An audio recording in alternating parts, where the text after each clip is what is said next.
Do you know one of my favorite parables of the Bible is the parable of the rich fool? I love it. My friends, happy Sunday. Today in our gospel at church, Jesus tells of a rich man who has been so successful that he doesn't have enough space to store his harvest, maybe in more earthy way, his wealth. So he tears down his barns and builds a bigger one. So because he wants to put all the harvest, all his possessions, everything that he have cultivated. But that very night that he completed that big one of the biggest barn that he ever built, that very night he died. All his sacrifice, all his planning, everything that he put effort into it, all of it comes to a naught. The best part that I read and I love and I highlighted in the gospel today was, thus will it be for all who store up treasures for themselves, but are not rich in what matters to God.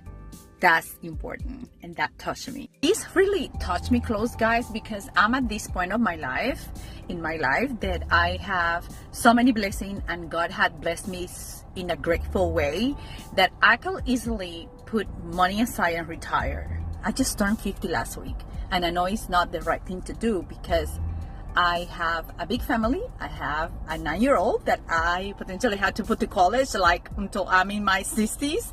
So, but in another hand, I'm always thinking about what to do next, what to build next, what to acquire next, what other side hustle I can do more and better to make more money and save more money and put into my kids' education fund or buy another house for another investment, or what to do bigger thoughts.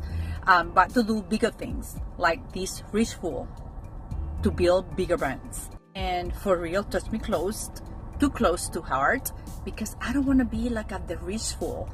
I don't want to live life thinking that I'm acquiring and harvesting so much bigger success or so much riches and money and gold and metals, when that's not gonna to be what matters to God. And one of the sections that I enjoyed the most, it was in the reading for our gospel.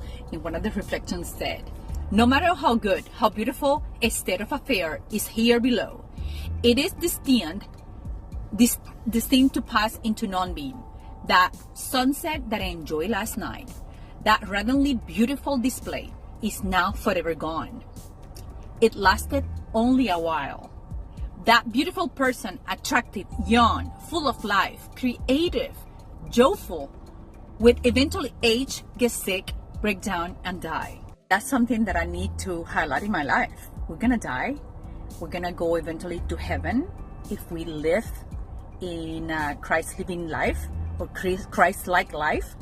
We're gonna go to heaven. I'm not gonna take any of my treasures, any of my bank account, any of my riches accumulation or riches harvest. So I need to highlight that in my life, and I need to remind myself when I'm looking for more and more and building more, that's not what God wants. God wants me to serve Him and serve others from my heart and take my talents and gift and offer it to Him and pay forward to everybody else that had less than me. These verses or reflection, guys, what it comes to my mind is me driving my carousel to heaven naked, in a good way, in a materialistic way, right? Naked of those possessions, and seeing that fireworks or that beautiful ray of life that is welcoming heaven, and not going like a rich fool.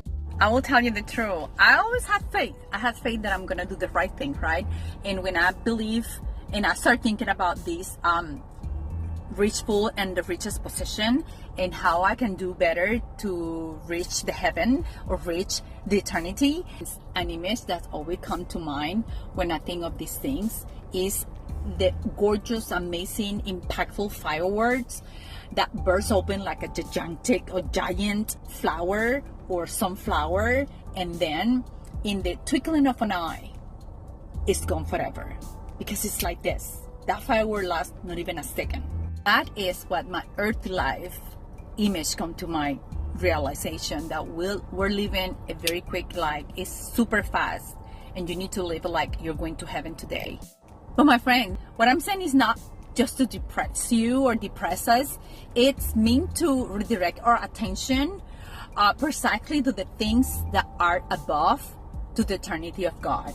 And many of the times what we see in these martyrs is non-ordinary courage, but a courage elevated, that transfigured to love, transfigured to a peaceful, lovely being, that we see a willingness to give away even one's life of love for Christ and his people. And that's what he's calling me, calling us, calling you, calling everybody. Don't be a rich fool, because sometimes I'm a rich fool, and it's my natural, sinful nature of being a human being. And if you're curious, like me, you can find this parable of the rich fool in Luke 12:16-21. And it teaches us that life is not defined by the abundance of one's possessions, but by one's relationship with God. That special, dynamic, unique relationship and connection, intimacy with God. Remember that. And I'm going to remember it on myself too. Bendiciones. Be blessed. Besos, Jana. Happy Sunday. Feliz Domingo.